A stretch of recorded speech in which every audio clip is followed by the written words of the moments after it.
10 करोड़ का इनाम घोषित करता हूं, जो बिहार के शिक्षा मंत्री चंद्रशेखर की जिह्वा काटेगा। ये जो ग्रंथ हैं नफरत को बोने वाले, एक युग में मनुस्मृति, दूसरे युग में रामचरितमानस और तीसरे युग में गुरु गोवलकर का बंच ऑफ थॉट, ये दुनिया को नफरत, हमारे देश को, समाज को नफरत में बांटती है।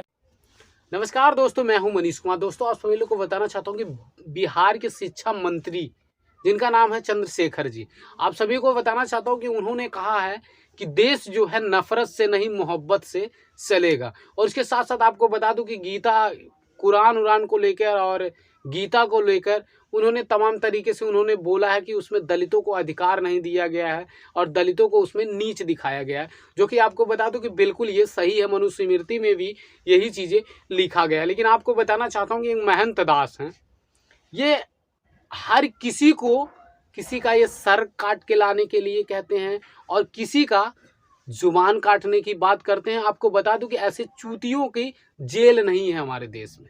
अगर आप और हम शरीफ आदमी हैं, अगर हम कुछ ऐसा बोलते हैं ना, तो जो भगवाधारी जो कुत्ते हैं ना, उनके पिछवाड़े में आग लग जाती है। वो लोग तमाम तरीके से बातें करने लगते हैं। आपको बताना चाहता हूँ कि बिहार के शिक्षा मंत्री के ऊपर इन्होंने 10 करोड़ रुपए का इनाम भी घोषित कर दिया है। साथियों, ये नहीं समझ में आता कि ना ये सरकारी नौकरी करता है और ना ये कोई बिजनेस करता, कुछ भी नहीं करता। इसके पास 10 करोड़ रुपए आते कहाँ से हैं? आप हुए, हम हुए, कोई भी हुआ इंसान, अगर 10,000 20,000 अगर वो कमा रहा है ना, कहीं से मजदूरी करके अगर वो कमा रहा है ना, तो उसको सोचना पड़ता है। और ये सिर्फ टीका लगाकर, इतना त्रिशूल लेकर, सिर्फ इसका काम है कुत्तों की तरह इनको उनको धमकी देना। और आपको बता दूं कि सरकार भी इन ऐसे लोगों के ऊपर, जो लोग हिंदू और मुसलमान की नफरत का जहर बोते हैं हमारे देश के अंदर, ऐसे कुत्तों के लिए जेल भी नहीं है। मैं साफ तौर पे बता दूं साथियों, एक बयान नहीं, मैंने तमाम ऐसा बयान देख लिया है इस महंत का, लेकिन इसके अलावा कुछ भी नहीं इसके पास काम है। बस उनको धमकी देता और कहता है मैं देश का प्रधानमंत्री बनूंगा। ऐसे लोग जो है हमारे देश के प्रधानमंत्री बनेंगे? अरे 1 मिनट के लिए अगर ये हमारे देश के प्रधानमंत्री बन जाए ना, तो उसी दिन हमारे देश का अंत हो जाएगा।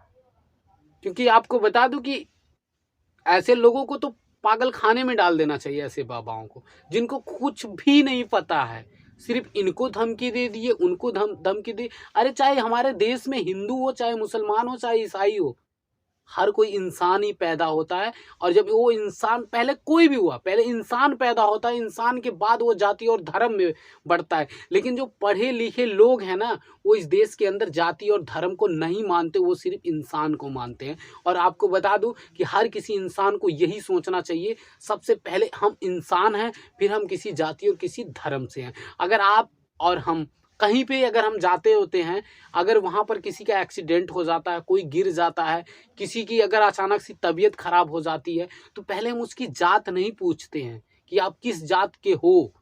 पहले हम अपनी इंसानियत का काम करते हैं, उसको बचाने की कोशिश करते हैं, उसका हेल्प करते हैं।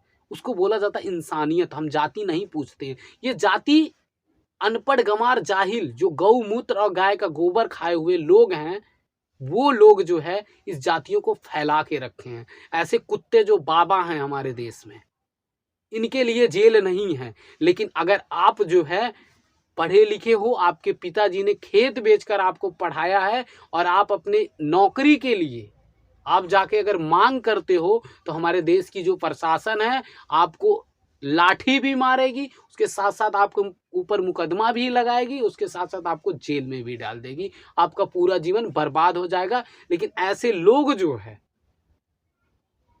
खुलेआम हिंदू और मुसलमान की बात करते हैं, देश में दंगा कराने की बात करते हैं, तो ऐसे लोगों की जेल नहीं है। ऐसे लोगों को देशद्रोही नहीं साबित किया जा सकता। लेकिन अगर वही दलित समाज का कोई नौजवान रहे और कोई रहे, तो उसको देशद्रोही साबित करने के लिए ये लोग मांग कर लेते हैं। तो ये मैं आप लोगों से बात करने के लिए आया था साथियों कि ऐसे कुत्ते, ऐसे बाबा जो है पागल, इन लोगों को पागल खाना भेज देना चाहिए, या तो इन लोगों को एक जगह कैद कर देना चाहिए। क्योंकि ये लोग जो है सिर्फ भारत में हिंदू और मुसलमान की राजनीति करते हैं और सिर्फ जातिवाद का ये लोग नफरत का जहर घोलते हैं। तो ये मैं आप लोगों से बात करने के लिए आया था। अगर आप मेरे चैनल पे नए हैं तो आप मेरे चैनल को जरूर सब्सक्राइब करें, लाइक करें, कमेंट करें।